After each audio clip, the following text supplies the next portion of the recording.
Retrouvez les bonnes adresses de Guilherme avec le Petit Futé.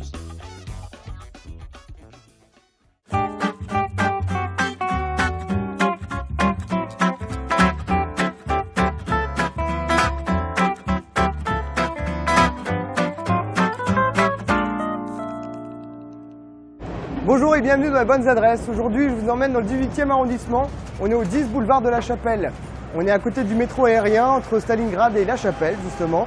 C'est une cave, un bar à vin, restaurant, épicerie fine. Bref, vous l'aurez compris, un lieu de vie. On va justement rencontrer Thomas Schottel qui va nous expliquer tout ça. Suivez-moi. Hello Thomas. Guilherme, bienvenue chez nous. Merci beaucoup. Ici, on est à la cave Terroir des Gourmets. Vous avez plusieurs caves dans Paris. Là, c'est la deuxième, et la troisième a ouvert il y a 5 mois.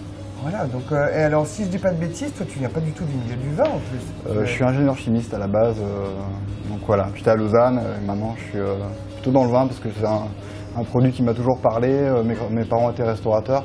D'accord. Donc j'ai toujours goûté depuis assez jeune, et puis voilà, au fur et à mesure des années, j'ai vraiment voulu passer le cap et vivre de ma passion, quoi. Comme quoi le vin c'est accessible, tout le monde peut se l'approprier, c'est ça qui est bien dans le vin, justement.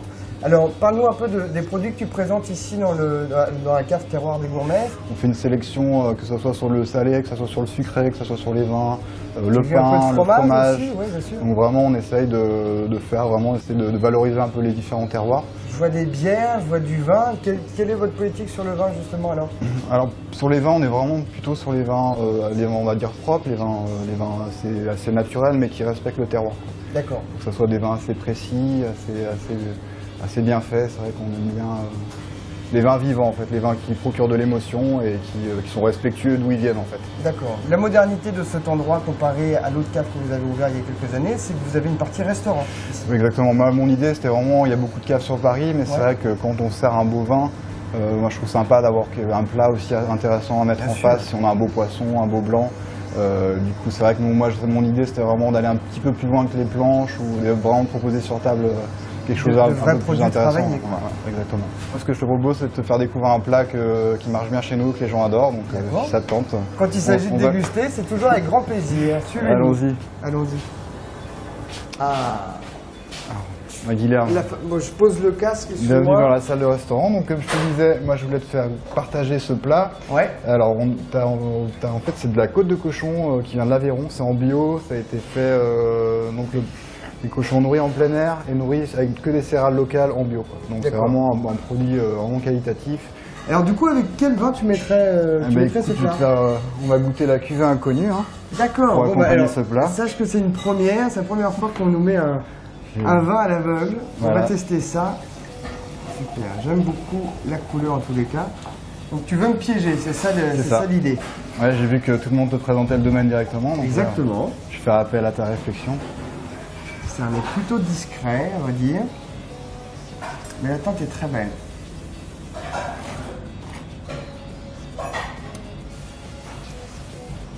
Très délicat. C'est très fin, c'est juteux. Effectivement, ce qui est intéressant en tous les cas avec le plat, c'est qu'il y a l'aspect fondant du porc, qui à mon avis la cuisson est rosée à l'intérieur. Ouais, tu as un petit peu de tanin qui pourront donc se marier parfaitement avec le jus à l'encre de sèche, c'est assez intéressant. Je pense à un vin plutôt sudiste, du type ce qui se fait dans le Languedoc-Roussillon, quelque chose comme ça. D'accord. Gardé avec une belle acidité qui donne beaucoup de fraîcheur à ce vin-là. Ça pourrait être une belle grenache du Languedoc, sans aucun problème. Ça pourrait. Qu'est-ce que tu nous as réservé alors? Alors en fait, je voulais te faire goûter, donc on est sur du Chacarel, on est en Corse, du côté d'Ajaccio. Ah d'accord, ok. Donc c'est un domaine que j'aime beaucoup, Sébastien Poli, domaine Ustilicciano. Oui, et j'en ai vu ce week-end en plus. Donc voilà, c'est la cuvée Antica, donc c'est une belle cuvée, moi j'aime beaucoup parce que le Chacarel est pas très loin du Pinot Noir, c'est vrai qu'on retrouve des vins avec une belle fraîcheur, une belle acidité. Et puis il y a vraiment ce côté très fruité, juteux et frais. C'est presque une écrasée de fraises qu'on a en bouche qui est vraiment super.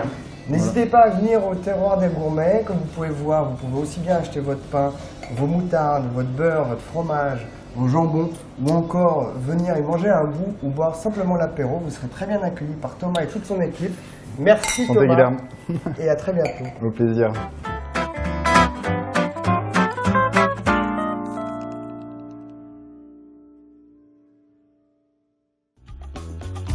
Le Petit Futé vous a présenté les bonnes adresses de Guilherme.